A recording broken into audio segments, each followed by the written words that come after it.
EMI calculator এক্সেলের মধ্যে কিভাবে কাজ করবে। আমরা এরকম একটা অ্যামাউন্ট দিয়েছি 1,00,000 টাকা, আর আমরা ঠিক নিচে কতটা ডাউন পেমেন্ট করব আমরা সেটা দিয়েছি। ডাউন পেমেন্টের পর কতটা ইন্টারেস্ট হবে সেই অ্যামাউন্ট আমরা বসিয়েছি। মান্থলি ইন্টারেস্ট কত হবে সেটা বসিয়েছি। আমরা এখান থেকে কত টাইমের মধ্যে করব সেটাও ঠিক বসিয়েছি।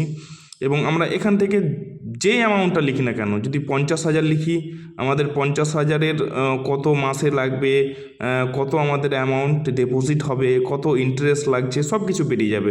40,000 লিখলে 40,000, 50,000 লিখলে 50,000, 1,00,000 লিখলে 1,00,000। আমরা যে অ্যামাউন্টটা লিখি না কেন, শুধুমাত্র কী করতে হবে, আমাদের ডাউন পেমেন্টটাকে আমরা কত ডাউন পেমেন্ট দেবো সেই অ্যামাউন্টটাকে চেঞ্জ করে দিতে হবে। তাহলে ঠিক তার ক্যালকুলেশনটা বেরিয়ে যাবে, আমাদের কিছুই করতে হবে না।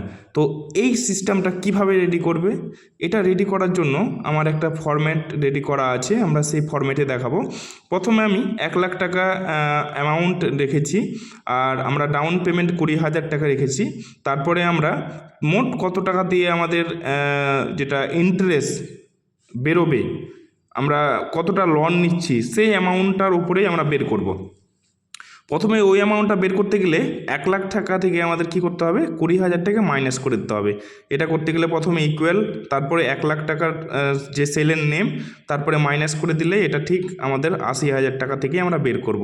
ইন্টারেস্টটা আমাদের অলরেডি বসানো আছে, আমরা মান্থলি কতটা আছে সেটা বের করব, যে মান্থলি আমাদের কতটা করে ইন্টারেস্ট লাগছে। প্রথমে আমরা 12% দেওয়ার পর আমরা ওটাকে 12 দিয়ে ভাগ করে দিলেই ওটা চলে আসবে।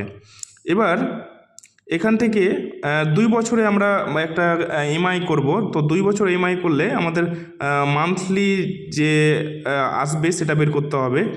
তো আমাদের এখানে কি করতে হবে, 12 দিয়ে এটাকে গুণ করে দিতে হবে।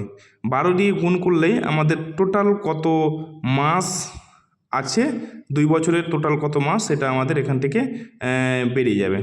আমরা 12 লিখে এটাকে এন্টার করে দিলাম। এবার আমাদের প্রশ্ন হচ্ছে ইএমআই কীভাবে বের করব। ইএমআই বের করার জন্য প্রথমে ইকুয়াল দিয়েছি, তারপর পিএমটি ব্যবহার করেছি, ফার্স্ট ব্র্যাকেট দিয়েছি। তারপরে প্রথমে আমাদের মান্থলি যে ইন্টারেস্টটা আছে সেই ইন্টারেস্টটা দেব, তারপরে কমা দিতে হবে। তারপরে মান্থ যে ইএমআইটা আছে, মানে মান্থস যে কত মাস সেটা দেব, তারপরে কমা দিয়ে মাইনাস দিয়ে আমাদের যে অ্যামাউন্টটা আছে সেই অ্যামাউন্টটা দিয়ে এন্টার করলে আমাদের ইএমআইটা বেরিয়ে যাবে। এবার আমাদের টোটাল কত টাকা ডিপোজিট হচ্ছে, কত টাকা আমাদের দিতে হচ্ছে টোটাল। তো এটার সাথে কী করতে হবে, ইএমআইয়ের সাথে আমাদের যে অ্যামাউন্টটা আছে সেই অ্যামাউন্টটাকে গুণ করলেই সেটা বেরিয়ে যাবে। তারপরে আমাদের এখান থেকে ইন্টারেস্ট, কত টাকা ইন্টারেস্ট লাগছে আমরা সেটাও বের করতে পারবো। ইকুয়াল দেওয়ার পর আমরা সেই ডিপোজিট অ্যামাউন্টে ক্লিক করব, তারপরে আমাদের যে 80,000 টাকা যে অ্যামাউন্ট আছে সেখানে ক্লিক করব, দিয়ে এন্টার করলেই আমাদের টোটাল কত টাকা ইন্টারেস্ট লাগছে সেটাও কিন্তু বেরিয়ে যাচ্ছে। তো এটা অবশ্যই সবার কাজে লাগবে।